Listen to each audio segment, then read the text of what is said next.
Bapak Ibu, anak-anakku sekalian, kita lanjutkan pengajian kita minggu lalu. Minggu lalu saya menjelaskan mengenai masalah tarekat. Apa itu tarekat?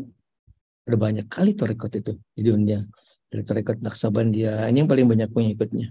Tarekat Qadiriyah, Sajiliyah, Tijaniyah, banyak sekali. Ratusan ada Rifaiyah di seluruh dunia. Di Kairo, di Maroko, di Indonesia, di Malaysia. Apa itu tarekat? Tarekat itu sumbernya berasal dari ilmu yang diajarkan Nabi kepada beberapa para sahabat utama.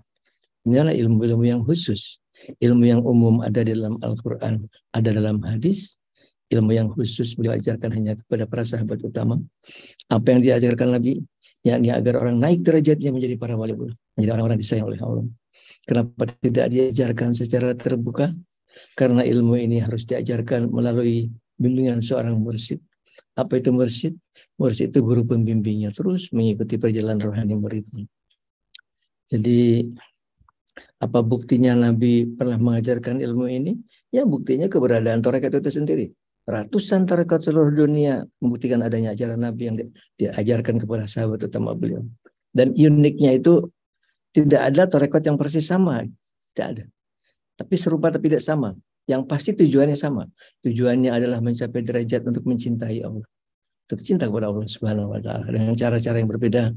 Akhirnya ujung muaranya adalah agar mencintai Allah dan kemudian Allah akan mencintai mereka. Kemarin sudah saya jelaskan derajat para wali Allah yang mereka kalau ke Mekah itu mereka cuma Bismillahirrahmanirrahim, mereka sudah sampai di Mekah karena mereka berjalan dengan kakinya Allah, mereka melihat dengan matanya Allah, mereka mendengar dengan telinganya Allah. Jadi itu yang sudah saya jelaskan. Sementara saya jelaskan mengenai tarekat kita namanya Al-Fajariyah, diambil dari guru terakhir yakni Mbah Fajar Ibrahim, juga mengartikan fajar menyingsing untuk ajaran-ajaran Islam yang lurus. Mbah Fajar ini adalah salah satu dari para autad, para wali Allah, golongan autad yang ada di muka bumi. Yang di setiap saat selalu ada 4 orang autad. Sekarang pun ada. Sekarang pun ada 4 orang autad ini. Sebab Mbah Fajar sudah selesai, sudah pernah tugas. Alhamdulillah sebelum beliau meninggal dunia, beliau ketemu saya, ketemu kita, kesempatan beliau membimbing saya. Sebetulnya tidak ada ajaran yang pernah diajarkan kepada saya. Seakan beliau bilang kalau pelajaran saya udah tamat, udah selesai. Yang beliau lakukan kepada saya adalah beliau membimbing saya. Di antaranya yang paling penting itu beliau menyampaikan saya kepada Nabi Khidir alaihissalam sehingga saya bisa cium tangannya Nabi Khidir. Jadi itulah saya bilang kalau ada orang mengaku bisa ketemu Nabi Khidir dengan ngikutin apa itu bacaan-bacaan tertentu di pinggir laut terus baca tertentu sekian kali mustahil. Jawaban saya itu mustahil. Karena apa? Karena kalau dia melakukan tanpa bimbingan seorang mursyid, yang datang itu jin. Ngaku-ngaku, saya lah Nabi Khidir, saya lah Syekh Abdul Qadir Jailani. Itu sudah terjadi, sudah saya cerita terjadi kepada murid-murid saya gitu. Mereka didatengin orang, ngakunya didatengin, saya lah Nabi Khidir. Kiai, saya didatengin Nabi Khidir. 2 kali bilang, Kiai, saya didatengin Nabi Khidir, saya diajarin ilmu laduni. Tadinya saya diam aja belakangan, saya bilang, udah selesai, udah saya bunuh Nabi Khidir kamu. Itu bukan Nabi Khidir. Itu Kiai tahu dari mana itu bukan Nabi Khidir. Nah, saya tahu yang asli, saya tahu yang palsu itu. Dan saya tahu itu tidak mungkin orang bisa ketemu Nabi Khidir, tidak mungkin gitu, kecuali tanpa bimbingan seorang mursyid.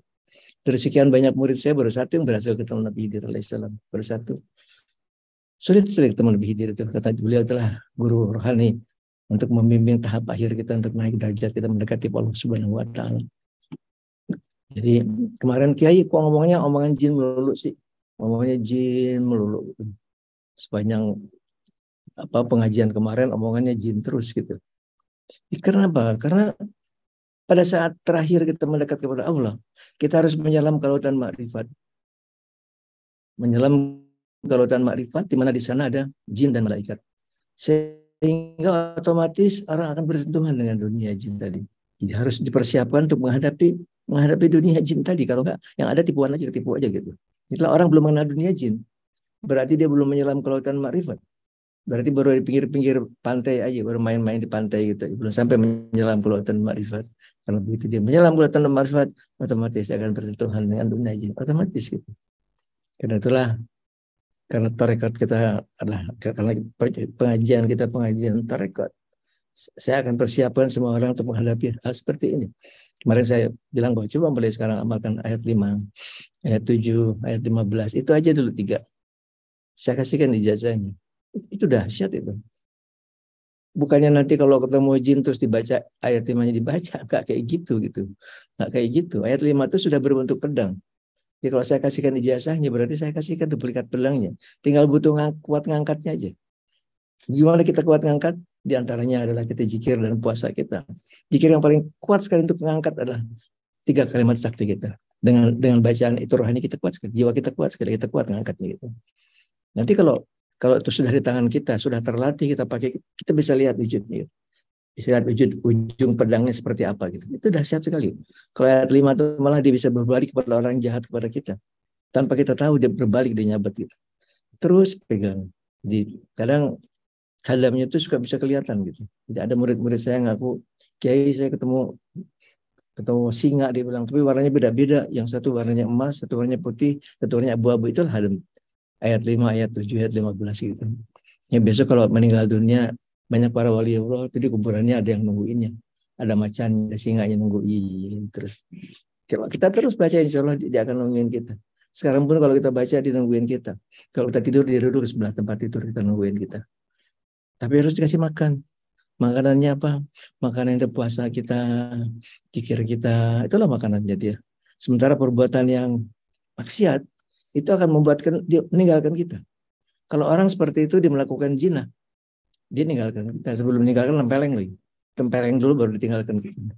Jadi jangan pernah kita melakukan, sudah begitu masih tenggelam di dalam dunia maksiat. Jadi tarekat kita itu Hajariyah itu, yang diajarkan dalam tarekat itu ilmu ma'rifat. Semua diajarkan ilmu ma'rifat, ilmu mengenal Tuhan. Kita membagi ke dalam 3 tahapan, mengenal Allah secara sifat dan namanya. Inilah pelajaran dasar sekali, pelajaran SD-nya. Di atasnya pelajaran mengenal Allah dengan akal kita, dengan tafakur. Ini pelajaran tingkat menengahnya. Kenapa menengah? Karena nilainya tinggi sekali. Tinggi sekali. Tafakur sesaat itu kata Nabi, lebih utama dari ibadat setahun. Bayangkan ibadat setahun bandingannya itu. Kalau mau kita renungi, lihat bintang di langit. Ada berapa tuh bintangnya? 1 kilo. Enggak, di balik bintang ada bintang lagi. Di baliknya ada bintang lagi. Di mana ujung tuh bintang? Gak ada ujungnya. Itu adalah gambaran kekuasaan Allah yang tidak terbatas. Allah maha itu tidak terbatas, kekuasaannya tidak terbatas. Merenungi seperti itu, memuji ya Allah, nilainya lebih tinggi dari ibadat setahun gitu. Coba terlatih untuk selalu kita tafakur. Sementara puncak dari ma'rifat adalah ma'rifat bil qalbi. Mengenal Allah dengan hati kita. Yang dengan mata hati kita, yang karena di hati kita ada matanya. Jadi kalau sekarang orang salat tidak bisa khusyuk. Dia nanya saya, kenapa Kiai kalau saya salat tidak bisa khusyuk? Karena Allah itu maha suci. Allah tidak bisa didekati hati yang belepotan, penuh dosa, penuh penyakit hati. Bisa. Jadi kalau sekarang Bapak Ibu salatnya belum khusyuk, berarti ada sesuatu something wrong di dalam hati kita. Mungkin hatinya belum bersih sekali dari dosa. Karena yang dituntut itu bersih, mulus, nggak ada dosanya. Gimana caranya? Minta ampun kepada Allah. Astagfirullahaladzim, la ilaha illa huwal hayyul qayyum wa atubu ilaih. Ya hayyu ya qayyum la ilaha illa anta. Subhanaka inni kuntu minaz zalimin. Minta ampun kepada Allah supaya hati kita bersih. Bersih, nggak ada dosanya. Atau pergi umroh, pulang umroh itu bersih, nggak punya dosa. Bersih, nggak punya dosa. Sesudah itu, jangan berbuat dosa. Jangan kotorin lagi tuh hati. Gimana caranya untuk tidak berbuat dosa? Kita harus tahu bahwa orang berbuat dosa itu kan ada setan dan ada nafsu. Setan mengendalikan nafsu kita. Pelajaran tidak berbuat dosa itu pelajaran mengendalikan nafsu. Dan itu bisa dilakukan cuma dengan puasa. Yang paling bagus puasa itu puasa Daud. Sehari puasa, sehari buka, sehari puasa, sehari buka. Itu bagus sekali kalau bisa dikerjakan seperti itu. Kalau Nabi itu puasa, dalam hadis diriwayatkan kalau beliau puasa itu seakan-akan tidak ada hari tanpa puasa. Setiap hari puasa aja beliau tuh. Tapi suatu hari beliau nggak puasa terus. Seakan-akan tidak ada hari yang pakai puasa. Tapi itu metode seperti itu sangat sulit sekali lakukannya. Saya tidak menganjurkan seperti itu. Saya mungkin kerjakan karena terpaksa. Karena kalau saya lagi Saudi, lagi bawa jemaah, terpaksa saya nggak puasa. Paksa saya nemenin jemaah. Saya makan 3 kali sehari. Pulang-pulang beratnya nambah 2 kilo, 3 kilo. Makan pagi, makan siang, makan malam. Sampai di Jakarta mulai puasa lagi supaya turun lagi berat badannya. Bisa Kiai nurun berat badan? Bisa, coba dengan kemauan kuat. Bekal dalam hidup itu kan kalau nanya saya, ini anak-anak saya coba yang masih muda-muda, apa sih orang sukses itu? Apa sih kiatnya orang sukses? Nomor satu kemauan yang kuat. Ada apa di sini itu? Kata Imam Ghazali, jadikan kemauan yang kuat itu mahkota di dalam hidup kamu, kata Imam Ghazali. Kemauan yang kuat itu. Saya mau kurus, saya mau turunkan berat badan saya. Lalu di sini, saya mau turunkan berat badan saya. Bisa. Jangan makan. Jangan makan. Rumusnya apa Kiai? Jangan makan. Paling gampang puasa aja. Paling gampang puasanya puasa vegetarian gitu. Jangan makan daging, jangan makan. Cepat sekali turunnya. Seminggu ya turun. Setelah itu apa? Setelah punya kemauan yang kuat. Setelah itu adalah jadilah orang menyenangkan di dalam hidup. Gak ada orang sukses nyebelin tuh. Pintar kayak apapun dia kemauan kuat nyebelin, gak ada orang sukses. Baik dunia maupun akhirat. Berarti apa? Berarti mulutnya terpelihara, tidak pernah ngomongin jelek tentang orang, tidak nyakiti hati orang lain. Kalau ngomong yang enak-enak aja gitu, ngomongnya nggak enak. Gitu. Yang ketiga apa? Yang ketiga harus pintar dalam ilmu dunia maupun ilmu akhirat. Sekarang kita lagi membahas masalah itu. Jadi kalau tadi kenapa Kiai nggak bisa husu? Nomor satu, bersihkan hati kita dari dosa. Sesudah bersih, nggak ada dosa sama sekali. Jaga tetap bersih dengan puasa dan dengan zikir. Zikir kita 3 kalimat sakti kita. Hasbunallah wa ni'mal wakil wa la haula wa la quwwata illa billahil azizil hakim. Hasbunallah wa ni'mal wakil wa la haula wa la quwwata illa billahil aliyyil azim. Hasbunallah wa ni'mal wakil wa la haula wa la quwwata illa billahil qawiyil matin. Itu 3 tuh dahsyat sekali itu. Dibaca 100 kali setiap malam aja dah.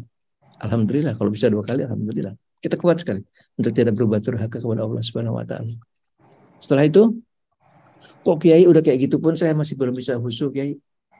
Belum pulang haji udah bersih hatinya, udah punya dosa, kok masih belum khusyuk? Karena hatinya masih penyakitan. Ini penyakit hati ini harus dibuang gitu dari hati kita. Dan paling menutupi hati itu kan takabur. Takabur, ujub, riya, sum'ah, itu 4 perkara yang paling menutupi mata hati. Tapi yang paling banter tuh sombong.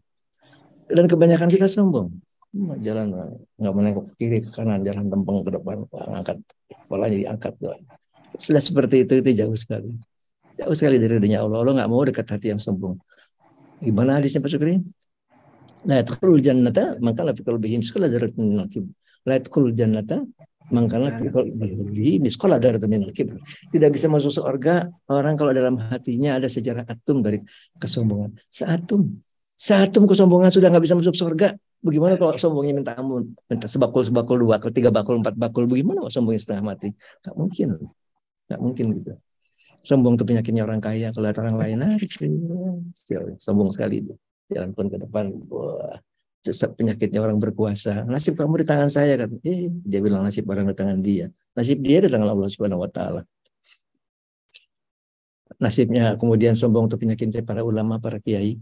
Yang udah, wah saya hafiz, saya ini kan apal sudah kitab ini, kitab itu. Dan orang lain kecil gitu. Kalau sudah seperti itu sudah jauh sekali.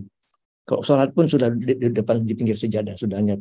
Aku ini hafiz, aku sih harus jadi imam gitu. Sudah kayak begitu jauh banget. Gitu. Karena hadisnya pada segini, innallaha la yanzuru ila suwarikum wa lisanikum walakin yanzuru ila qulubikum. Yang Allah lihat itu bukan fasihnya bacaan Qur'annya, itu bukan. Baca Qur'annya fasih sementara hatinya yang bikin kabur kemana-mana. Hatinya kosong, hatinya isinya sampah semuanya. Jauh sekali dari ridhonya Allah Subhanahu wa taala. Cuma bagus itu kalau dia bisa menghadap hatinya kepada Allah Subhanahu wa taala. Itulah salat. Kalau salat sebaring ngelamun itu kan bukan nyembah Allah. Meskipun bacaannya fasih, tajwidnya bagus, dia sedang menyembah nafsunya sendiri, kata Imam Ghazali. Mbak nengok ke belakang, tanyain ada bapak-bapak mau jadi imam gitu. Itu rendah hati. Silakan Pak kalau mau jadi imam. Jadi kalau orang ngerasa dia memang mampu, harus maju ke depan. Kalau nggak dia berdosa Pak Syukur. Kalau dia merasa dia lebih bagus dari yang lain, dia bisa khusyuk sholatnya, dia ngerti, dia harus maju. Kalau nggak, kalau sudah orang lain ngerasa lebih bagus, ya sudah aja. Gak usah kepengen jadi imam. Zaman namanya itu orang rebutan jadi makmum, bukan rebutan jadi imam. Zaman sekarang orang rebutan jadi imam. Cuma mau menunjukkan bacaannya, fasihnya bacaannya. Udah gitu salat isya yang dibaca apa? Penggalan-penggalan ayat. Kan salah. Akhirnya makmumnya gak ngerti, makmum cuma ngelamun juga gitu. Gak ngerti apa yang dibaca sama imam. Mbak baca surat-surat dari Yus Amma, orang ngerti. Surat Wadduha, orang nggak ngerti itu. Sabbihisma rabbikal a'la, orang bisa ngikutin. Nah, kalau dia baca penggalan-penggalan ayat orang nggak ngerti, cuma menunjukkan nih saya hafal nih surat ini surat itu, aduh jauh banget dari dunia. Antum kalau seperti itu antum nggak mungkin bisa sholat khusyuk, mustahil bisa sholat khusyuk. Itu cuma dengan kerendahan hati, kesadaran, jangan sombong. Ya, kita punya rupa bagus, Allah yang bikin. Allah yang ciptakan rupa kita yang bagus. Nggak bisa nawar. Coba bisa nawar. Saya mau lebih tinggi sedikit. Mau lebih mancung sedikit. Segini kan sudah alhamdulillah, sudah pemberian Allah. Punya harta banyak bukan kita punya Allah Subhanahu wa taala. Punya otak pintar pemberian Allah. Kalau Allah jadikan otaknya bebal akan jadi bebal gitu. Sadarilah itu. Sadarilah, buang dari hati kita kesombongan. Secara pasti pelan pasti kita akan merasakan kehadiran Allah, kedarian Allah dari hati kita. Kita akan merasakan Allah itu dekat kepada kita. Dari doa kita selalu, ya Allah jangan tinggalkan saya barang sekejap mata pun, ya Allah. Jangan Engkau tinggalkan saya barang sekejap mata pun. Itu sujud yang doa kita seperti, jangan tinggalkan saya barang sekejap mata pun, ya Allah. Kita selalu ingin bersama di hadirat. Tapi itu cuma bisa dicapai tadi setelah kita nggak punya dosa. Nggak punya dosa itu harus benar-benar nggak punya dosa, Pak Syukur, harus mulus banget gitu. Harus nol dosanya. Bisa nol, bisa minta ampun kepada Allah. Allah sudah berjanji, minta ampun masa saya ampuni. Allah sudah berjanji. Nol kita nggak punya dosa. Yang agak susah mungkin dosa kepada manusia. Itu pun bisa nol kalau kita mengingkari dari semua orang. Tapi ini penyakit hati tadi. Cuma itu kiai, enggak, masih ada dendam, nifak, dengki, iri, itu penyakit-penyakit hati. Tapi itu masih lebih mending. Lebih mending maksud saya, dia masih bisa rubuh dengan zikir kita. Dengan zikir alatif kita. Ya latif, ya latif, ya latif. Itu bisa rubuh gitu. Mulai Allah meniupkan ke dalam hati kita untuk kita tidak iri. Kenapa sih iri sama orang lain? Itu kan Allah yang memberikan rezekinya. Allah sudah bagi-bagi rezeki sesuai kehendak Allah. Kalau kita iri kan kita berarti kita protes pada Allah Subhanahu wa taala. Kenapa harus dengki? Terus malah hasut. Itu timbul kesadaran itu di saat kita mulai mendekat kepada Allah. Insya kalau itu malah bisa rubuh. Yang susah itu yang di depan tadi. Takabur, ujub, riya, sumpah. Kalau itu sudah bisa rubuh, kita nggak punya dosa, kita sudah mulai merasakan kedekatan kita kepada Allah Taala. Dan itu tercapai adalah diantaranya dengan kita mulai dengan kita minta ampun kepada Allah Subhanahu Wa Taala. Mulai kita puasa secara teratur, mulai kita zikir dari 3 kalimat secara teratur, mulai kita baca apa itu sentral dari kedekatan kepada Allah itu Asmaul Al-Latif, ya Latif, ya Latif, ya Latif, ya Latif, ya Latif, ya Latif, ya Latif. Syukri kalau kita biasa baca nanti akhirnya seperti dalam hati kita udah ada jalannya gitu. Akhirnya mulut kita nggak berbunyi lagi. Di mulut sudah berbunyi lagi gitu. Kita diam sudah dia bunyi sendiri. Ya Latif, ya Latif, ya Latif, ya Latif. Bisa akan tercapai. Tapi kan nggak ada lompatan jauh ke depan kan nggak ada. Orang sekolah langsung tiba-tiba masuk universitas kan juga nggak ada. Selangkah demi selangkah, selangkah demi selangkah. Umur saya sudah 75 tahun. Saya nggak tahu berapa lama saya bisa dampingin kalian semua. Saya pengen bisa dampingin sampai semuanya bagus. Supaya kita di dunia sama-sama, supaya di akhirat juga sama-sama. Tapi di akhirat kita mau di tempat yang bagus. Kita mau di akhirat kita kumpul di tempatnya Rasulullah. Kita pegang tangannya Rasulullah. Kita pegang ujung jubahnya Nabi. Bisa Kiai, bisa insya Allah. Kerjain tahapan-tahapan tadi dengan benar. Jadi meskipun pengenalan kepada nama dan sifat pengenalan yang ibaratnya sekolah dasar, tapi itu harus dikuasai. Kemarin sudah saya jelaskan sifat 20, saya kira sudah cukup jelas kalau sifat 20. Cuman nama-nama Allah sebagian saya sudah jelaskan, sebagian lagi belum. Padahal kalau kalian, saudara-saudara saya, Bapak Ibu mau belajar sendiri, di Google aja, Google tuh, aduh Mbah Google tuh pintar banget. Ketik di Google arti Asmaul Husna ya Latif keluar. Meskipun kalau saya lihat belum seutuhnya seperti yang diajarkan di pondok, sudah memadai. Sudah memadai. Arti Asmaul Husna, apa aja kita mau tanya, dia jawab. Dia jawab. Kalau kita mau belajar, ayo dong belajar. Itu meskipun itu kita bilang pelajaran dasar, tapi harus dikuasai. Itu yang penting-penting. Nama-nama Allah yang penting itu terkait pada sifat. Tapi baiklah, itu sudah saya jelaskan tadi. Kita serahkan Pak Sukri mungkin membahas. Mungkin kalau sifat 20-nya udah cukup barangkali Ustaz Sukri. Atau kalau mau jelaskan lagi silakan. Mau tambahin lagi. Silakan Ustaz Sukri. Dari saya mungkin segitu. Jadi yang penting itu kalau tahapan kita mendekat kepada Allah itu sucikan hati kita dari dosa. Sucikan hati kita dari penyakit hati.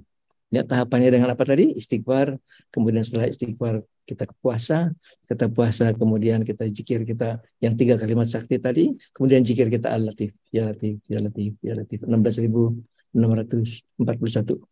Tuh, Kiai banyak banget. Ini banyak banget yang protes sama saya. Kiai banyak banget 16.000. Saya sanggup cuma 6.000, itu kerjakan 6.000, alhamdulillah. Tapi jangan cuma 1.000 dong, ya Allah. 1.000 kan cuma 10 menit, nggak sampai udah selesai. Ya, dengan kemauan yang kuat. Tadi udah dibilang kan, nggak ada yang bisa dicapai kecuali dengan kemauan yang kuat. Dengan kemauan yang kuat itulah kita akan mencapai apa yang kita inginkan, insya Allah.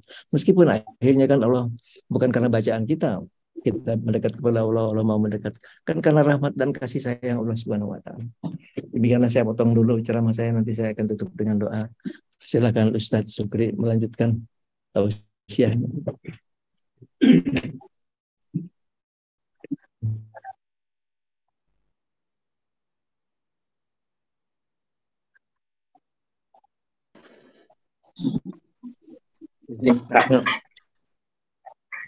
Bismillahirrahmanirrahim. Assalamualaikum warahmatullahi wabarakatuh.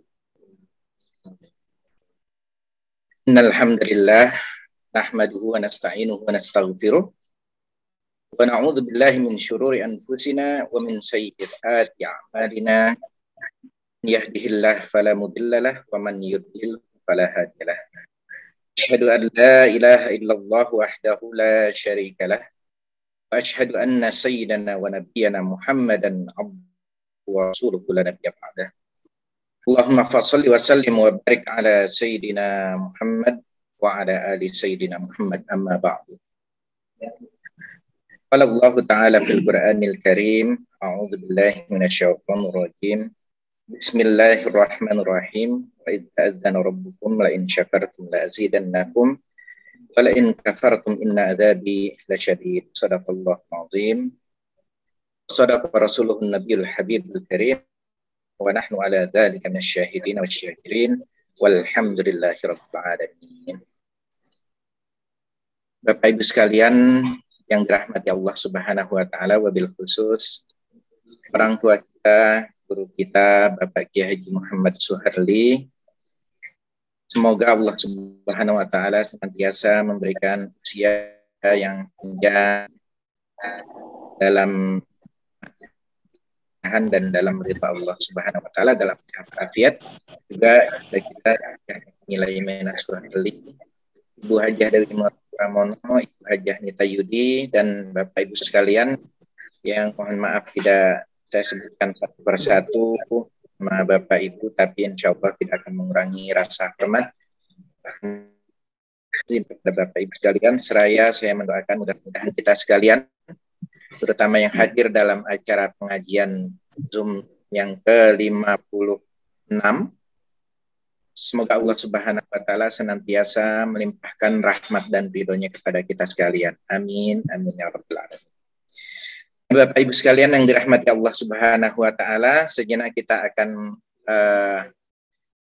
sedikit beranjak dari kitab Arba'in Nawawi, ya, sesuai dengan permintaan dari orang tua kita, guru kita Bapak Kiai Haji Muhammad Suharli, agar mungkin saya mengulang kembali, ya, walaupun sudah selalu dalam setiap pertemuan beliau sampaikan mengenai sifat-sifat yang wajib untuk kita ketahui sebagai seorang muslim, sifat wajib bagi Allah Subhanahu wa taala, karena ini adalah hal yang paling mendasar dalam tauhid, ya, dalam bermakrifat kepada Allah Subhanahu wa taala.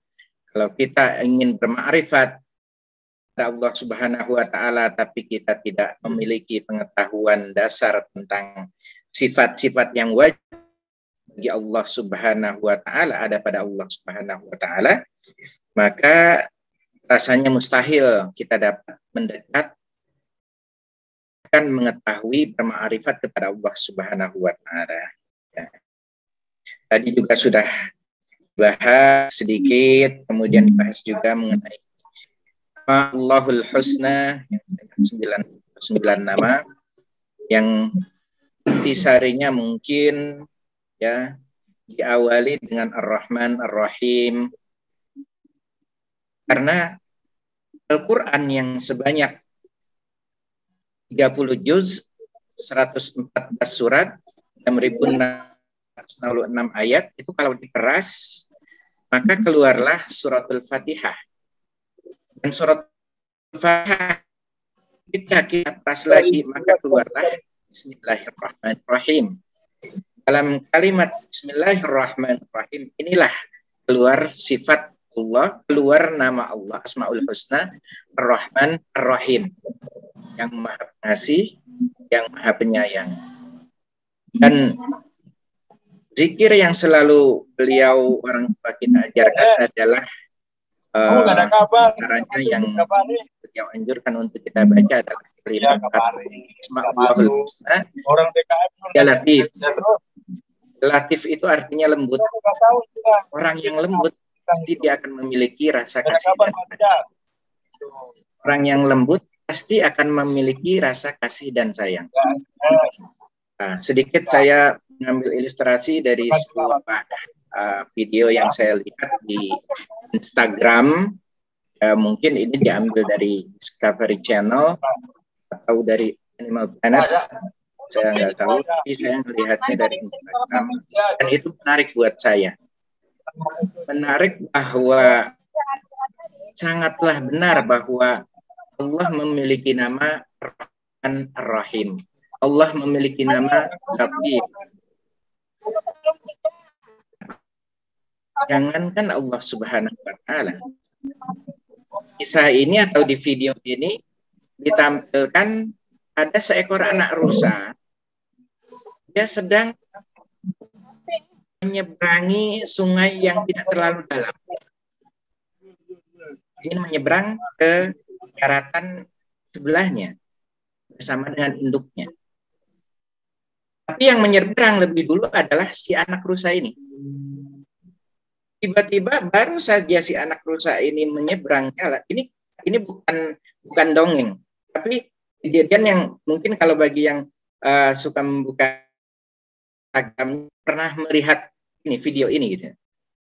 Jadi ketika anak kijang ini menyeberang, dari kejauhan terlihat ada seekor buaya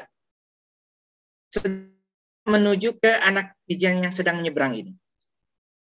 Si induk kijang ini melihat ada buaya sedang menuju ke anaknya yang sedang menyeberang, segera mengejar dan menghalangi buaya tadi. Tujuannya agar buaya tidak memakan anaknya. Karena apa? Karena kasih dan sayang si induk tadi. Si ibu kijang ini, ibu rusa ini memiliki rasa kasih dan sayang kepada anaknya. Walaupun dia seekor binatang. Manusia pun akan memiliki rasa kasih dan sayang seperti ini. Kalau apa? Kalau dia memiliki hati yang lembut. Kalau hati sudah kasar, apalagi hati keras, ya, apalagi hati sudah membatu, apalagi hati sudah mati, maka tidak akan pernah ia memiliki rasa kasih dan sayang. Makanya nggak heran, beberapa hari lalu kita dengar di daerah Depok, ada seorang ayah kandung tega membunuh anak perempuannya, anak kandungnya sendiri.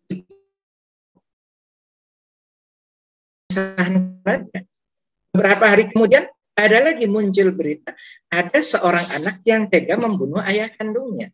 Ini karena apa? Karena dia tidak memiliki kelembutan hati, sehingga tidak memiliki rasa kasih dan sayang di dalam hatinya. Dan Allah mendapatkan julukan Ar-Rahman, Ar-Rahim, yang maha pengasih, maha penyayang, sangat benar adanya.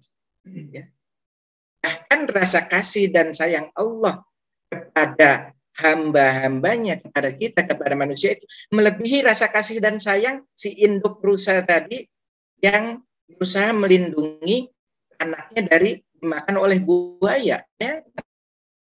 Dia bersedia untuk badannya itu dimakan oleh buaya, yang penting anaknya selamat. Itulah sifat kasih dan sayang. Itulah sifat Rahman dan Rahim. Bayangkan, kepada hewan Allah bisa melakukan itu, apalagi kepada manusia. Pasti Allah memasukkan rasa kasih dan sayang kepada manusia. Di dalam setiap diri kita akan memiliki rasa kasih dan sayang. Asalkan kita memiliki hati yang lembut. Makanya zikir Ya Latif, Ya Latif, Ya Latif ini akan melembutkan hati kita. Dari kelembutan hati inilah insya Allah akan memunculkan sifat Rahman, sifat Rahim. Nah, itu sedikit mengenai Asma'ullahul Husna, itu sifat Rahman, Rahim, dan Latif. Untuk selanjutnya kita akan bahas dalam kitab Aqidatul Awam. Aqidatul Awam itu akidah atau tauhidnya bagi pemula-pemula, orang-orang yang dasar gitu ya, akidah dasar. Jadi orang-orang seperti kita yang baru mau mempelajari, berusaha untuk bermakrifat kepada Allah Subhanahu wa taala, mutlak harus mengetahui sifat-sifat Allah yang sebanyak 20. Ada sifat yang wajib sebanyak 20, ada sifat yang mustahil bagi Allah itu terjadi, itu juga sebanyak. Dan ada sifat yang namanya sifat jaiz bagi Allah. Sifat jaiz itu apa? Allah boleh melakukan sesuatu dan boleh untuk tidak melakukan sesuatu. Itu mutlak adalah sifatnya Allah Subhanahu wa taala. Tidak ada yang bisa memaksa Allah Subhanahu wa taala. Kita mulai dari sifat wajib bagi Allah Subhanahu wa taala yang selalu guru kita biasanya dendangkan dalam irama lagu. Kalau dulu di sekolah dasar kita juga mungkin yang pernah sekolah di sekolah dasar Islam atau di madrasah ibtidaiyah, madrasah sanawiyah, pasti pernah mendengar lantunan lagu sifat wajib bagi Allah yang sebanyak 20. Wujud tambah mukhalafatul lil hawaditsi qiyamuhu binafsihi wahdani qudrat iradat ilmu hayat sama basar kalan qadirun muridun alimun hayyun sami'un basirun mutakallimun. Nah, itu ada 10. Itu luar biasanya guru-guru kita dulu itu mereka membuat agar kita lebih mudah mengingat sehingga dibentuk dalam sebuah lantunan lagu sehingga kita bisa mengingat dengan mudah. Nah, sekarang ketika kita sudah hafal, saya yakin Bapak Ibu juga insya Allah sudah pada hafal sifat 20 ini, cuma kita perlu untuk memiliki pengertian, pengetahuan tentang sifat 20 yang Allah miliki ini. Apa saja sih wujud itu, maksudnya apa?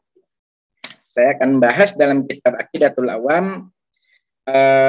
Kitab Aqidatul Awam ini adalah karangan dari syarahnya atau penjelasannya Syed Muhammad bin Alawi bin Abbas Al-Malik Al-Makil Hasani, ya, almarhum rahimahullah ta'ala. Sifat yang pertama adalah sifat wujud. Wujud bermakna subut syai' wa tahaqquqihi wajibun lahu ta'ala li dzatihi la li'illah. Ai anna ghairahu lam yu'thar fi wujudihi ta'ala. Wujud itu arti secara bahasanya adalah wujud itu ada, bahwa Allah itu ada. Makna artinya subut syai' wa tahaqquqihi, ketetapan adanya sesuatu, hakikat sesuatu ada, atau eksistensi dari Allah itu adalah ada. Tapi eksistensi atau keberadaan Allah Ta'ala ini la li'illah. Enggak perlu pakai alasan-alasan. Pokoknya Allah mutlak ada. Terkadang setan itu senang bisik-bisikin di telinga dan hati kita. Gimana Allah ada? Adanya Allah kayak gimana gitu. Nah, seperti apa? Itu adalah bisikan-bisikan setan. Ya, makanya dikatakan di kitab ini keberadaan atau eksistensi Allah Subhanahu wa taala itu la li'illah. Enggak ada alasannya sama sekali bahwa Allah itu memang wujudnya ada, mutlak ada. Anna ghairahu lam yu'sar fi wujudi ta'ala. Enggak ada sesuatu yang lain itu yang mempengaruhi keberadaan Allah Subhanahu wa taala. Allah sudah ada seperti adanya. Nah, pengertian wujud. Amal wujud ghairu dzati kawujudina fa huwa bi fi'lihi ta'ala. Sedangkan kita itu wujud ghairu dzati istilahnya. Wujud kita itu ada karena ada yang mengadakan. Wa dalil ala dzalika wujudi hadhil makhluqat wa lam yakun subhanahu wa ta'ala syai'un minal khalqi. Nah, jadi alasan atau dalil yang menunjukkan bahwa Allah itu ada itu apa? Ya. Adanya alam semesta itu juga menjadi bukti bahwa Allah itu ada. Keberadaan kita itu juga menjadi bukti bahwa Allah itu ada. Ilustrasi yang mudahnya adalah misalnya di hadapan guru kita kiai, ada teh, ada kue. Keberadaan dan kue itu nggak muncul tiba-tiba ada begitu aja, pasti ada yang mengadakan. Seperti itu contohnya, artinya alam semesta ini kita sebagai manusia ada, nggak ada munculnya kita itu ada begitu saja, nggak bisa. Tapi ada sesuatu yang wujudkan, yaitu wujudnya Allah Subhanahu wa Ta'ala. Kalau Allah Subhanahu wa Ta'ala itu tidak ada, maka tidak akan ada apa-apa. Bahkan tidak akan ada alam semesta, nggak ada apapun. Nggak ada dunia. Saya nggak bisa menggambarkannya seperti apa. Kalau Allah ada, ya berarti tidak ada apa-apa gitu. Seperti itu. Jadi mutlak bahwa Allah Subhanahu wa Ta'ala itu ada. Cuma yang harus kita pahami, keberadaan Allah Subhanahu wa Ta'ala itu tidak diperdebatkan atau tidak tanpa alasan.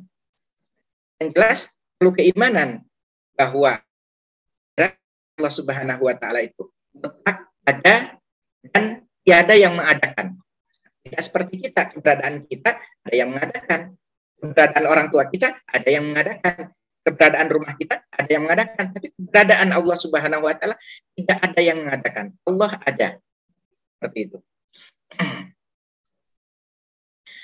Di dalam Al-Quran, Allah Subhanahu wa Ta'ala menyampaikan sebagai dalil, sebagai dalil bahwa wujud Allah Subhanahu wa Ta'ala itu ada. Walam yatafakkaru fi anfusihim ma khalaqallahu as-samawati wa ma bainahuma illa bil haqq wa ajalin musamman wa innahu katsiran minan nasi biliqa'i rabbihim lakafirun. Ini surah Ar-Rum, ya. Banyak sekali ayat-ayat menunjukkan bahwa Allah Subhanahu wa Ta'ala itu ada. Ini dalil secara Al-Qur'an. Nah, dalil secara akal ini dalil naqli namanya. Ada dalil naqli, ada dalil akli. Dalil naqli itu Al-Qur'an, Al-Hadis, Al-Ijma, Al-Qiyas, itu dalil naqli. Sedangkan dalil akli itu akal. Secara akal gimana kita mengatakan bahwa Allah, keberadaan alam semesta ini, keberadaan kita ini merupakan bentuk dalil bahwa Allah Subhanahu wa Ta'ala itu ada. Itu yang pertama, sifat yang pertama, sifat wujud. Sifat yang kedua adalah qidam. Qidam artinya adamul awwaliyah li wujudi. Keberadaan Allah Subhanahu wa Ta'ala itu tidak diawali. Nah, ini mungkin agak membingungkan. Keberadaan Allah itu tanpa awal. Adamul awwaliyah li wujudihi ta'ala ay innahu ta'ala la awwala li wujudihi. Keberadaan Allah Subhanahu wa Ta'ala itu tidak berawal. Mungkin agak sulit bagi kita untuk memahaminya. Inilah makanya dikatakan sebagai tauhid. Tauhid perlu keimanan. Kalau tanpa iman kita memahami ini, maka nggak akan sampai akal kita. Tafakkaru fi khalqillah, yang Allah perintahkan dalam kondisi seperti ini, tafakkaru fi khalqillah wala tafakkaru fi dzati. Jangan engkau pikirkan zatnya Allah Subhanahu wa Ta'ala seperti apa, wujudnya Allah seperti apa, permulaan Allah muncul itu seperti apa, itu nggak boleh. Nah, itu memang dalam Islam diharamkan untuk mempertanyakan keberadaan Allah itu seperti apa, ya. Karena akal kita nggak akan pernah sampai pada itu. Nah, maka untuk mengetahui keberadaan Allah, kita cukup mempelajari penciptaan dari Allah Subhanahu wa Ta'ala, penciptaan alam semesta, penciptaan manusia. Yang awalan Mas kemarin kan sudah kita bahas bagaimana dari muncul wujud seperti kita gitu. Bagaimana muncul wujud seperti kita dengan ragam warna kulit, dengan ragam bentuk hidung yang berbeda-beda. Ada yang kalau orang Arab hidungnya panjang, kalau orang Asia hidungnya agak panjang ke dalam gitu ya. Nah, ciri itu menjadi ciri-ciri kok bisa dari nutfah, dari cairan manusia, ya, seiring waktu 40 hari pertama, 40 hari kedua, 40 hari ketiga, seiring waktu kok bisa berwujud jadi bentuk hidung, bentuk mata, dan berbeda-beda. Ya, bahkan yang lebih luar biasa itu sidik jari manusia. Manusia di alam semesta ini ada berapa miliar, nggak ada satupun sidik jarinya yang sama. Kenapa bisa seperti itu? Itulah aturan Allah Subhanahu wa Ta'ala. Inilah makna nama Allah Qadir, ya Qadir. Allah itu maha kuasa. Kita nggak bisa membayangkan bagaimana berkuasanya Allah Subhanahu wa Ta'ala, bagaimana hebatnya Allah Subhanahu wa Ta'ala. Kita nggak bisa membayangkan. Ya, itulah ilmunya Allah Subhanahu wa taala. Ya. Cuma untuk sekedar sebagai ilustrasi, ya. Nah, nanti di antara sifat wajib bagi Allah kan ada yang namanya ilmu. Ya. Bayangkan di dalam hadis diibaratkan dan di dalam Al-Quran juga ada diibaratkan bahwa ilmu yang dimiliki oleh orang terhebat, orang terpintar di dunia itu nggak lebih daripada setitik air yang kita celupin di lautan, air yang netes, itu ilmu terhebat manusia. Selebihnya lautan yang ada berapa banyak samudra, itu ilmunya Allah Subhanahu wa taala. Bahkan di dalam Al-Qur'an, "Kana al-bahru midadan li kalimat rabbi la nafidal bahru qabla an tanfada kalimat rabbi walau ji'na bimislihi madada." Datangin lagi air lautan sebanyak-banyaknya. Tidak akan cukup untuk kita menghitung ilmunya Allah Subhanahu wa taala, nikmatnya Allah Subhanahu wa taala. Ya. Bayangkan, dengan setetes ilmu yang Allah berikan kepada manusia, manusia sudah bisa mengetahui sesuatu yang ia tidak lihat. Apa contohnya? Ya, contohnya kalau kita lagi di jalan cari alamat, kita pakai Waze, tulisannya Waze, bacanya Waze gitu ya mungkin ya. Atau saya salah, mohon maaf. Artinya apa? Ketika kita lagi pakai Waze itu di jalan, oh iya Waze itu bisa tahu, hati-hati, di depan ada lubang. Loh, kita nggak lihat, ya alat itu bisa mengatakan itu. Dari mana dia? Kalau itu saja alat yang diciptakan oleh manusia, itu kan Waze itu diciptakan oleh siapa? Oleh manusia, manusia yang menciptakan. Ya, itu bisa mengetahui hal yang seperti ini. Alamat kita di mana itu bisa diketahui, hebat. Bagaimana lagi Allah Subhanahu wa taala yang ilmunya itu lebih luas dari sebanyak di atas dunia itu, bahkan lebih dari itu. Pastinya Allah Maha tahu. Kullu nafsin za'iqatul maut walau kuntum fi burujin musyayyadah. Itu sambungan ayatnya aku ya, saya agak lupa.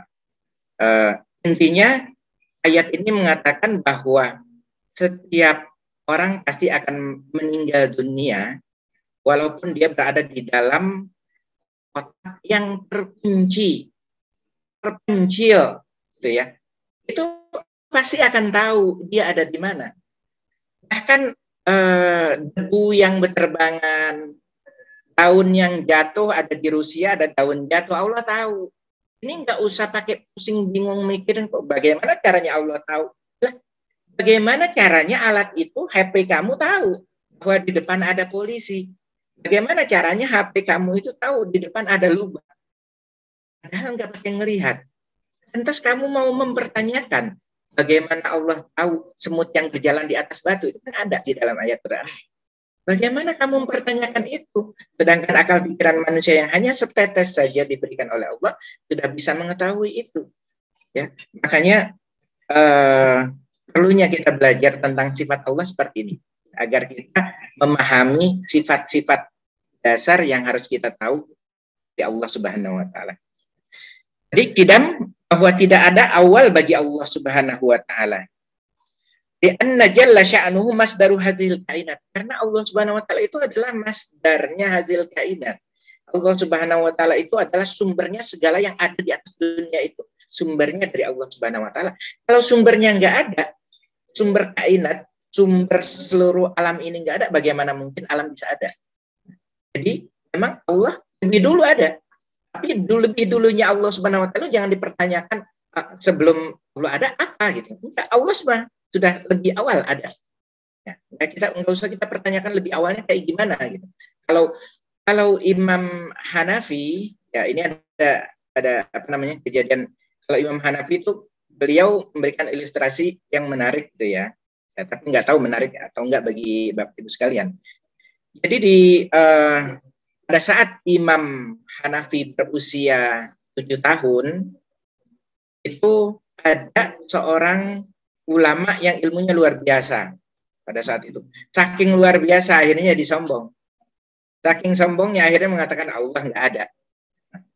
Itu keblinger seperti itu. Jadi, loh kok bisa ulama bisa memiliki pemikiran seperti itu? Kenapa enggak? Kan udah dicontohin dari awal sebelum adanya manusia.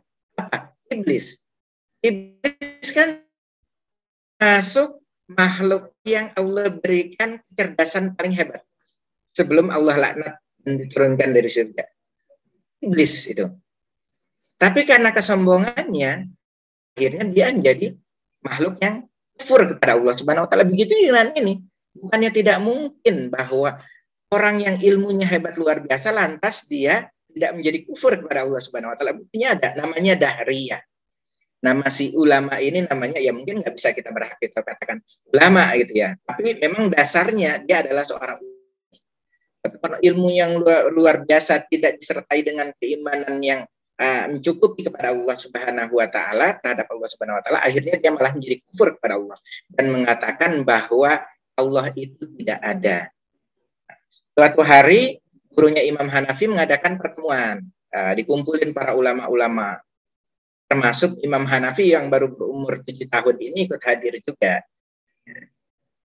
Tiba-tiba si Dahriyah ini tanpa izin, tanpa bicara, naik ke atas mimbar, nantangin, yuk para ulama, siapa yang berani berdebat dengan saya? Saya mau kasih pertanyaan, siapa yang bisa jawab pertanyaan saya?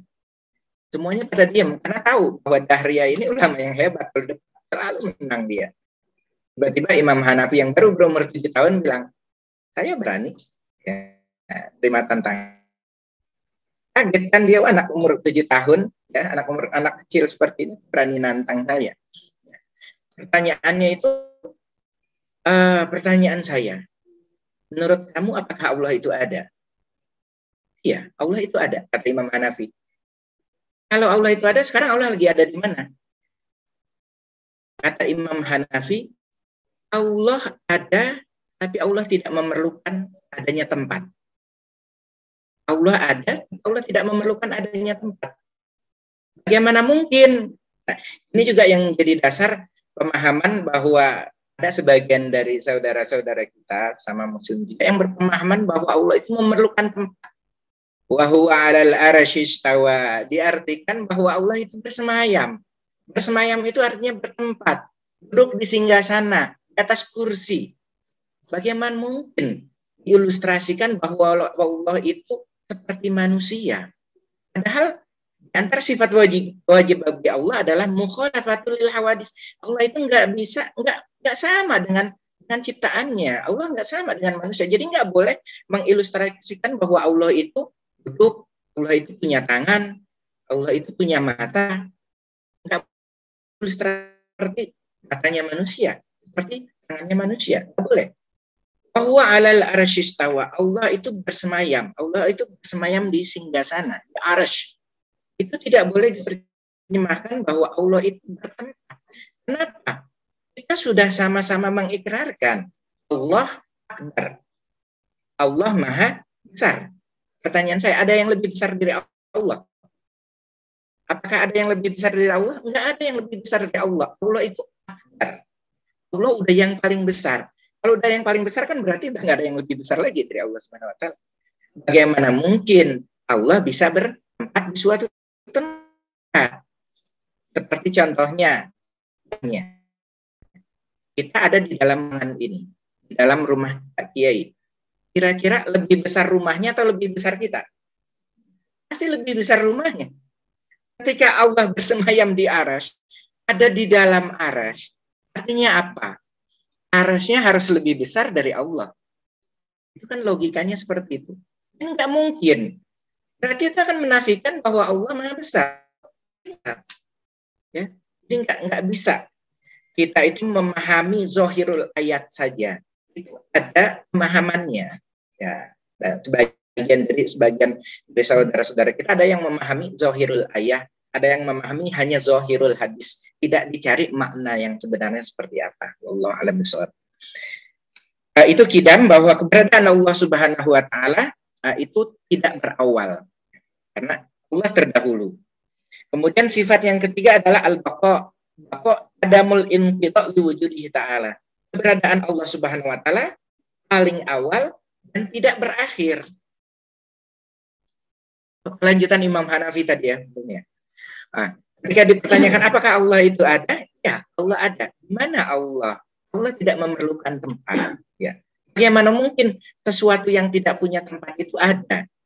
Kata Imam Hanafi, contohnya adalah jasad kamu. Kata Imam Hanafi, jasad aku, kata Dahriyah, iya, jasad kamu. Di dalam jasad kamu ada ruh nggak? Iya ada. Kalau nggak ada ruh nggak bisa hidup saya. Sekarang pertanyaan saya, ruh kamu itu ada di mana? Ada di kepala, di kaki, di mana? Nggak bisa jawab ya, kalah.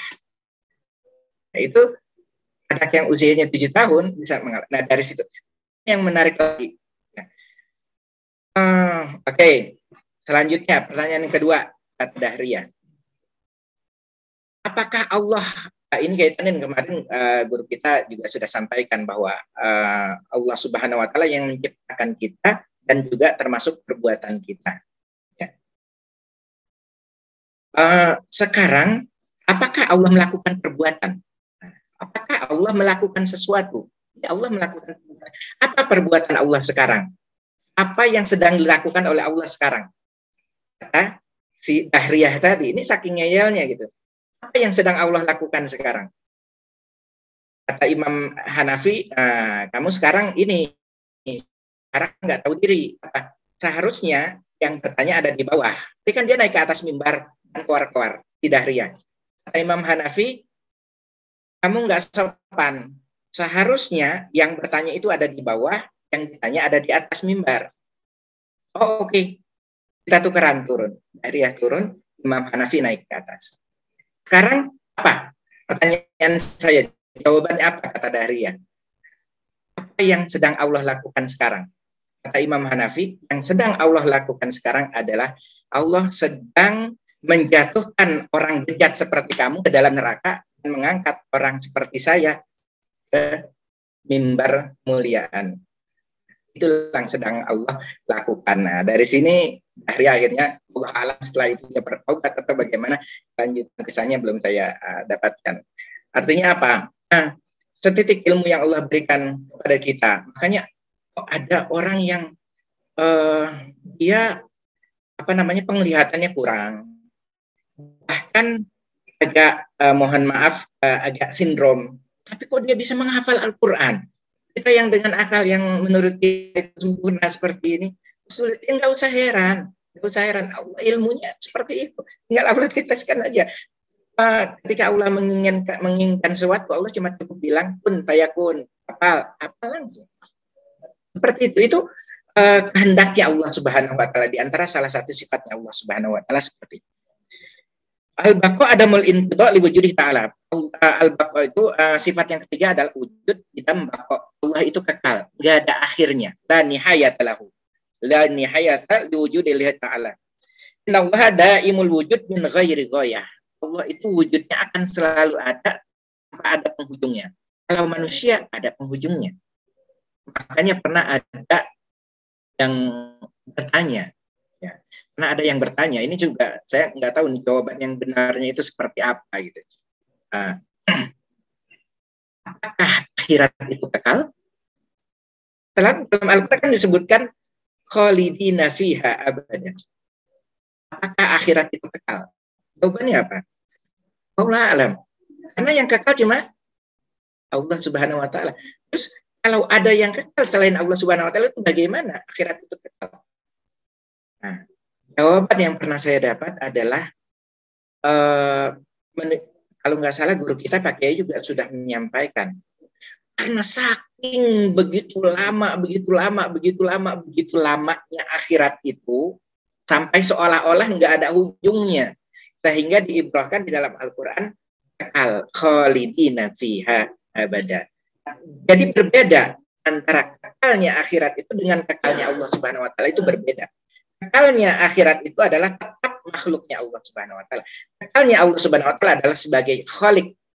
Nah, ini kan kadang kita suka salah memahami, ya.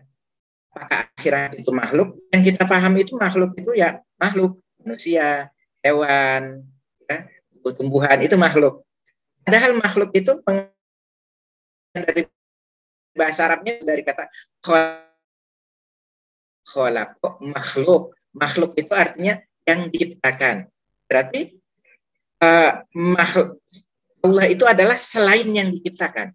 Seluruh yang diciptakan, yang menciptakan makhluk namanya Khalik, yaitu Allah Subhanahu wa Ta'ala. Jadi akhirat itu makhluk Allah Subhanahu wa Ta'ala. Bahkan perbuatan kita, Allah menciptakan perbuatan kita kan? Atau perbuatan kita ada sendiri? Enggak. Allah yang ciptakan perbuatan kita. Makanya ada orang yang berbuat baik, ada orang yang berbuat buruk, ada kejahatan, ada kebaikan. Itu semua adalah perbuatannya Allah Subhanahu wa Ta'ala. Kenapa kok Allah nggak menciptakan aja semua orang baik? Allah kenapa nggak menciptakan aja di akhirat itu hanya surga, nggak perlu ada neraka kan? Jadi kita nggak takut gitu, kita nggak bingung kita masuk neraka atau masuk surga nih. Inilah makna daripada kekuasaan Allah Subhanahu wa Ta'ala dan iradahnya Allah Subhanahu wa Ta'ala. Iradahnya Allah Subhanahu wa Ta'ala itu nggak ada yang bisa mengintervensi.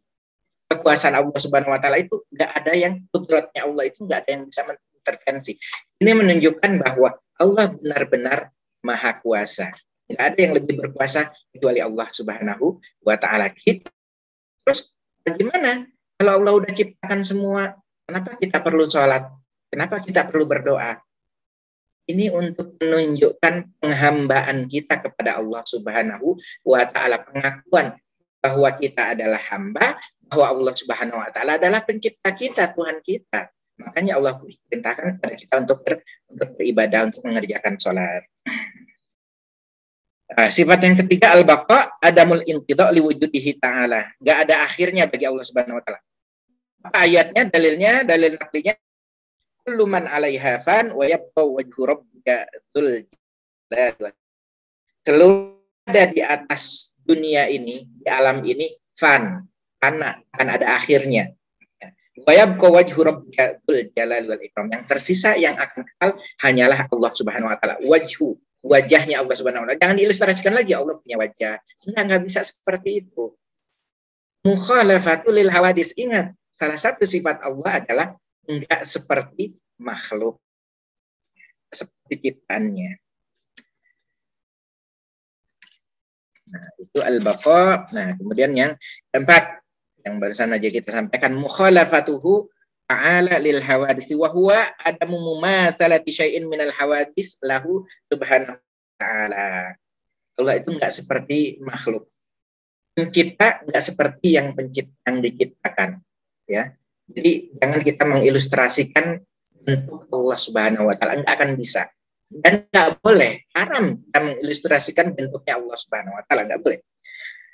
Di dalam Al-Qur'an surah Al-Isra, surah Asy-Syura ayat dikatakan laisa kamitslihi syai'un wa huwas samiul basir. Laisa kamitslihi syai'un. Allah itu tidak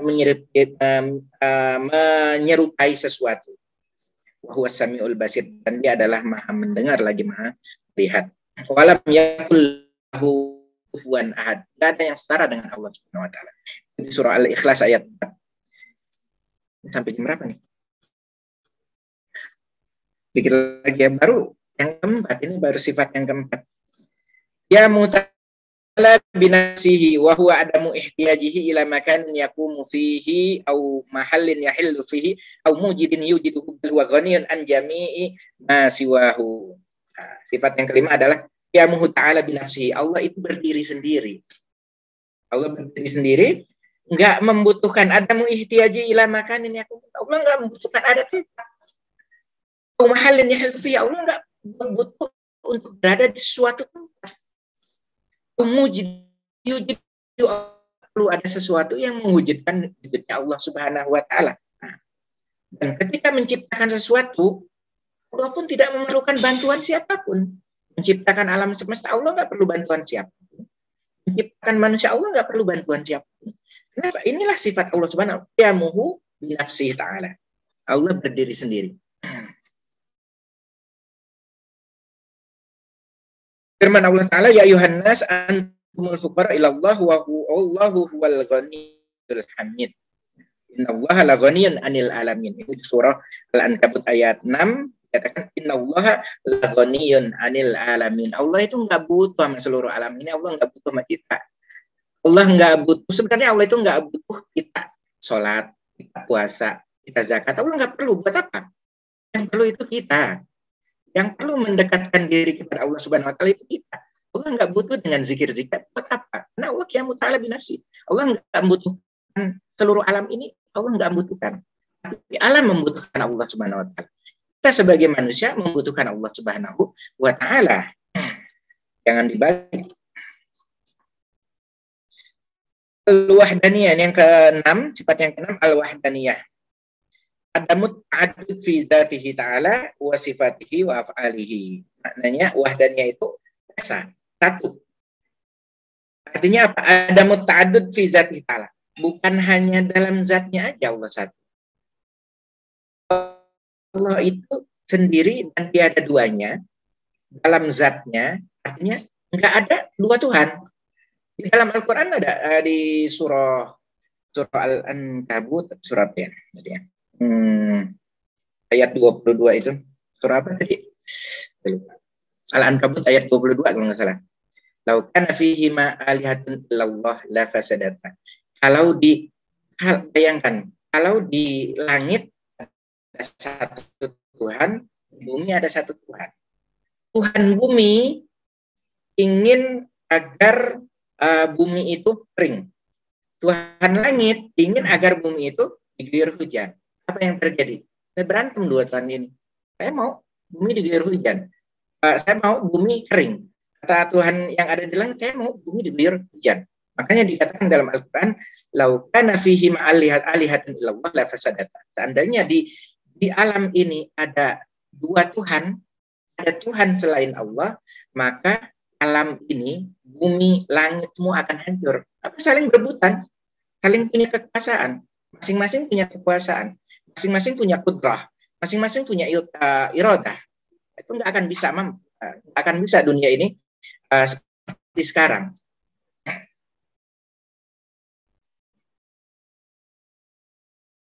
Ada muta'addud fi dzatihi ta'ala, artinya zatnya Allah itu hanya ada satu. Tidak ada duanya. Ada yang dua. Tidak ada Allah lagi selain Allah.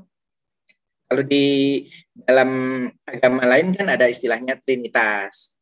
Ada Tuhan Bapa, Tuhan Anak, Tuhan Ibu ya. Nggak salah gitu ya. Trinitas itu ya. Seperti itu. Gimana mungkin? Ada tiga Tuhan itu gimana gitu? Pengaturannya akan seperti apa? Nah, kalau di dalam agama Hindu lain lagi, agama Buddha. Yang paling sempurna udah agama Islam. Paling sempurna agama Islam. Tuhan kita alhamdulillah cuma ada satu. Jadi kita nggak bingung menyembah, hanya menyembah kepada Allah Subhanahu wa taala. Satu aja banyak yang nggak mau sembah, mana lagi ada dua, ada tiga, ada berbilang, ya. Satu aja banyak yang tidak mau menyembah kepada Allah Subhanahu wa taala. Al-Anbiya, surah Al-Anbiya ayat 22. Lau kana fihi ma'alihatun illallah la fasadata.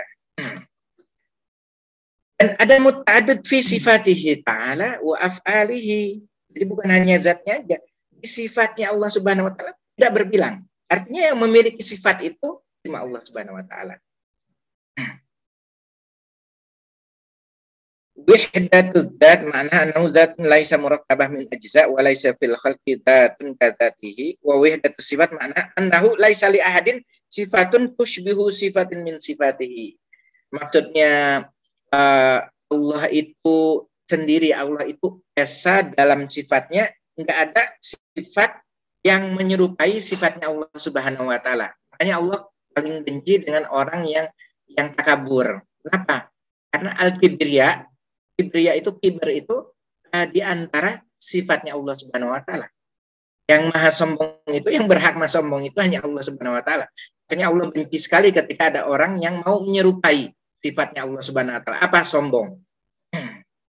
Jadi sudah disampaikan. Man kana fi qalbihi mithqala dzarrat min al-kibar la yadkhulul jannata man kana fi qalbihi mithqala habatin min al-kibar. Tidak akan masuk ke dalam surga. Artinya proses ketika Allah takdirkan ia masuk ke dalam surga, proses masuk ke dalam surga panjang sekali karena ada kesombongan di dalam hati. Setitik aja kesombongan dalam hati itu bisa menghalangi seorang untuk masuk ke dalam surga. Karena sombong itu adalah sifatnya Allah Subhanahu wa taala. Enggak boleh ada yang menyerupai Allah Subhanahu wa taala dalam sifat kesombongan. Walaisa sifatuhu muta'addidah min jinsin wahid ka qudratain au iradatain. ya.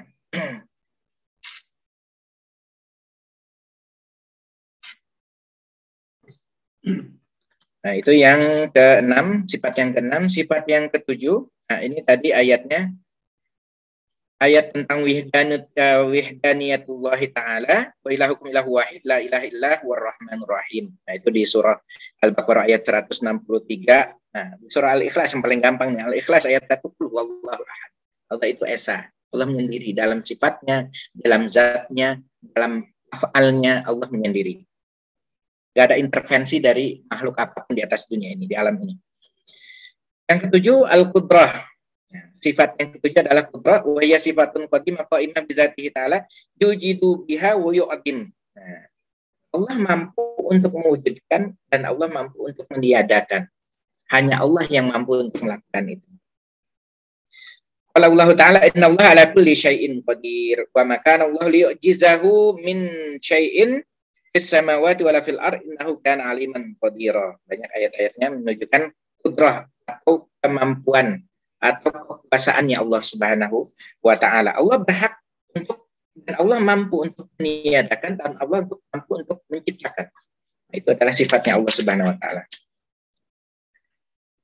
Yang kedelapan al-iradah, mungkin saya cukupkan ke jam 17.30 kali ya. Baru sifat yang kedelapan, al-iradah. Sifat yang kedelapan adalah al-iradah wa hiya sifatun qadimah bi dzatihi ta'ala. Sifat yang sudah ada sejak terdahulu dan tetap selalu ada zatnya Allah Subhanahu wa taala, sifat iradah. Yukhassisu biha al-mumkin bi ba'di ma yajuzu alaihi fa huwa subhanahu wa ta'ala lahu ay yatasarrafa fil kauni hasba masyiatihi wa iradatihi wa hikmatihi.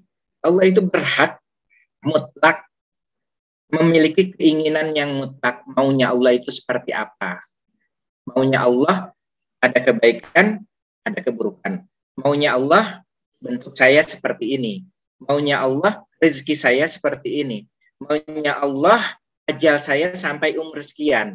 Itu sudah mutlak iradah dari Allah Subhanahu wa taala, enggak ada yang bisa mengintervensi satupun dari makhluk ini.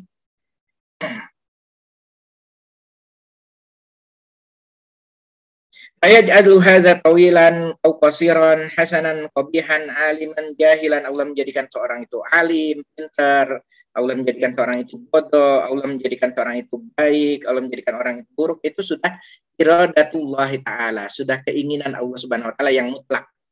Enggak ada yang bisa yang mengintervensi. Allah Ta'ala innama qauluna li syai'in idza aradnahu an naqula lahu kun fayakun. Dan iradahnya Allah Subhanahu wa taala itu luar biasa. Ketika Allah menginginkan sesuatu, enggak seperti kita. Kita ingin makan. Kita perlu untuk jalan nyendok nasi. Tapi nasinya ada atau enggak? Belum dibuat ya, perlu dibuat dulu berarti. Tapi iradahnya Allah Subhanahu wa taala cukup Allah katakan ini menunjukkan kudrahnya Allah. Kuasanya Allah, kemampuan Allah itu luar biasa. Cukup kan Allah katakan pun pun. Jadi maka jadilah. Berbeda dengan manusia. Makanya Allah berbeda dengan kita, dengan makhluk. Allah berbeda dengan makhluknya. Kalau makhluk memerlukan wasilah, mau makan perlu wasilah untuk ambil makanannya dulu. Kalau Allah menginginkan sesuatu terjadi, cukup dengan Allah katakan kun fayakun. Rabbuka yakhluqu ma yasha wa yakhtar maka lahumul khiyarah. Dan Tuhanmu menciptakan mayasya, apa yang Allah kehendaki dan Allah pilihkan. Maka lahumul khiyarah, nggak punya pilihan. Kita itu nggak memiliki pilihan lagi kecuali dari dengan apa yang sudah Allah tentukan terjadi pada diri kita. Takdir kita itu sudah Allah tentukan. Yang ada cuma doa mudah-mudahan takdirnya Allah itu sama dengan keinginan kita. Nah, yang ada cuma seperti itu. Mudah-mudahan takdirnya Allah adalah sesuai dengan keinginan kita. Keinginan kita masuk ke dalam surga. Mudah-mudahan takdirnya Allah adalah mentakdirkan saya masuk ke dalam surga. Seperti itu. Ilmu yang ke-9 sudah lewat. Nanti nggak cukup buat guru kita berzikir. Kemudian mungkin ada tambahan-tambahan dari ini. Saya cukupkan sampai di sifat Allah yang nomor 8. Ya, insya Allah pada kajian berikutnya akan kita lanjutkan sifat Allah yang berikutnya, sifat wajib bagi Allah, sifat ilmu. Wallahu a'lam bishawab. Kurang lebihnya mohon maaf. Hadanallahu wa iyyakum ajmain. Wassalamualaikum warahmatullahi wabarakatuh. Waalaikumsalam warahmatullahi wabarakatuh. Terima kasih Pak Ustaz Ahmad Syukri LCMA yang telah memberikan ilmu yang sangat luar biasa kepada kita.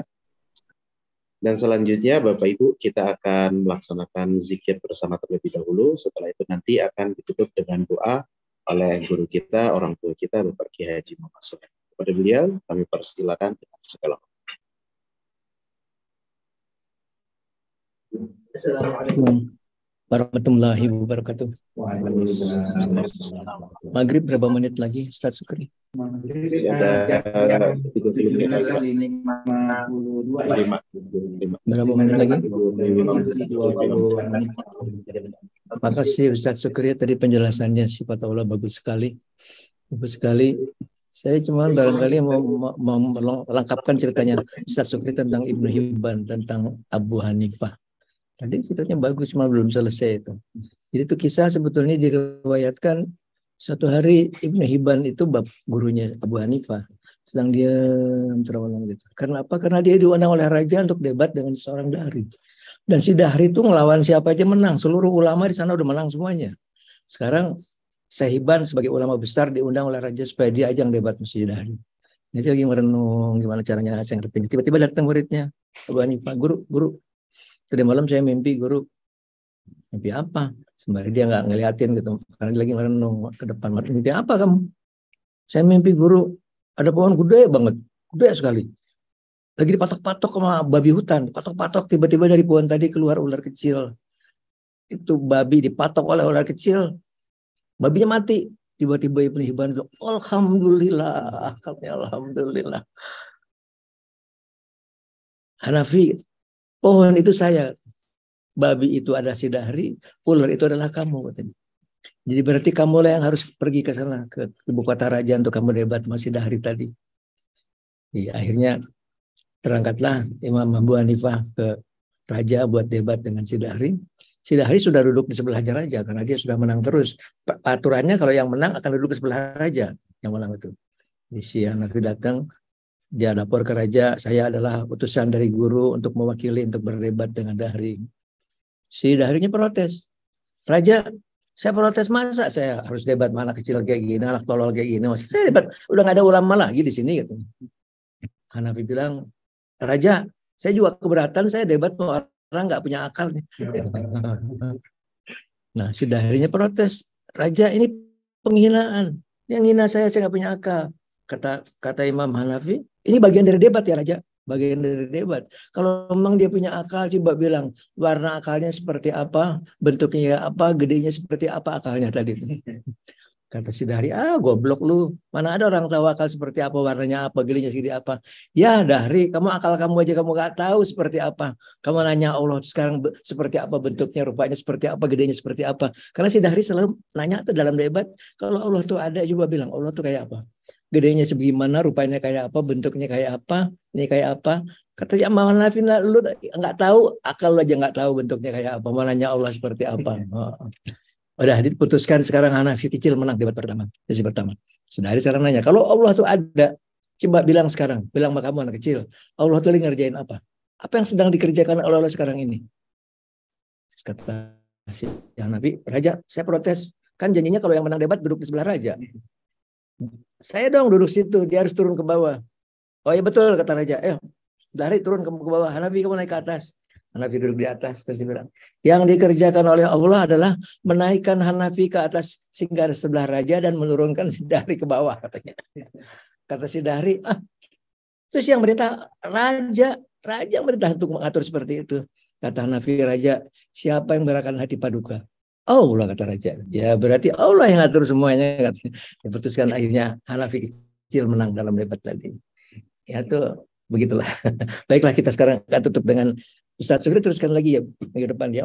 Minggu depan saya nggak ada. Hari Rabu ini insya Allah saya akan berangkat umroh lagi. Ya sudah begitulah, setiap bulan saya akan berangkat umroh. Berarti hari Jumat depan kita nggak ngaji. Berarti kita ngaji lagi 2 minggu lagi ke depan. Ustaz Syukri selesaikan tadi pembahasannya bagus sekali. Sekarang kita akan berdoa, kita akan berzikir sedikit. Dalam waktu 20 menit, singkat aja zikirnya, kita doa. ila hadratin Nabil Mustafa Rasulullah sallallahu Muhammadin sallallahu alaihi wasallam wa ala alihi wa ashabihi wa azwajihi wa dzurriyyatihi wa ahli baitihi wa bi Ibrahim. Shalom al-Fatihah. Nauzubillahi minasyaitonir rajim. Bismillahirrahmanirrahim. Alhamdulillahi rabbil alamin. Arrahmanir rahim. Maliki yaumiddin. Iyyaka na'budu wa iyyaka nasta'in. Ihdinas siratal mustaqim. Siratal ladzina an'amta 'alaihim ghairil maghdubi 'alaihim waladdallin. Wilhi jami awliya ilahi ta'ala min masyarikil ardi ila maghribiha bibariha wa bahriha min yamini ala simariha khususun ila hadrati sayyidina Maulana Syekh Muhyiddin Abdul Qadir Jailani wala hadrati jamil ambil mursalin wala hadrati hidir alaihi salam wala hadrati Nabi Muhammadin sallallahu alaihi wasallam jallahum al-Fatihah. Na'udzubillahi minasyaitonir rajim. Bismillahirrahmanirrahim. Alhamdulillahirabbil alamin. Arrahmanir rahim. Maliki yaumiddin. Iyyaka na'budu wa iyyaka nasta'in. Ihdinas siratal mustaqim. Siratal ladzina an'amta 'alaihim ghairil maghdubi 'alaihim waladdallin. Ila hadratin Nabil Mustafa Rasulullah Sayyidina Maulana Muhammadin sallallahu alaihi wasallam wa bi Yahdi salam wa bi Yasir Qadir Jailani wa bi Fajar Ibrahim Jarum al-Fatihah. Na'udzubillahi minasyaitonir rajim. Bismillahirrahmanirrahim. Alhamdulillahirabbil alamin arrahmanir rahim maliki yaumiddin. Iyyaka na'budu wa iyyaka nasta'in. Ihdinas siratal mustaqim. Siratal ladzina an'amta 'alaihim ghairil maghdubi 'alaihim waladdallin. Khususan Ibrahim Fajar Ibrahim min syarri al-Fatihah. A'udzubillahi minasyaitonir rajim. Bismillahirrahmanirrahim. Alhamdulillahirabbil alamin. Arrahmanir rahim. Maliki yaumiddin. Iyyaka na'budu wa iyyaka nasta'in. Ihdinas siratal mustaqim. Siratal ladzina an'amta 'alaihim ghairil maghdubi 'alaihim waladdallin. Bismillahirrahmanirrahim. Qul huwallahu ahad. Allahus samad. Lam yalid wa lam yulad wa lam yakul lahu kufuwan ahad. Bismillahirrahmanirrahim. Qul huwallahu ahad. Allahus samad. Lam yalid wa lam yulad wa lam yakul lahu kufuwan ahad. Bismillahirrahmanirrahim. Qul huwallahu ahad. Allahus samad. Lam yalid wa lam yulad wa lam yakul lahu kufuwan ahad. Bismillahirrahmanirrahim. Qul a'udzu birabbil falaq min syarri ma khalaq wa min syarri ghasiqin idza waqab wa min syarri nafasati fil 'uqad wa min syarri hasidin idza hasad. Bismillahirrahmanirrahim.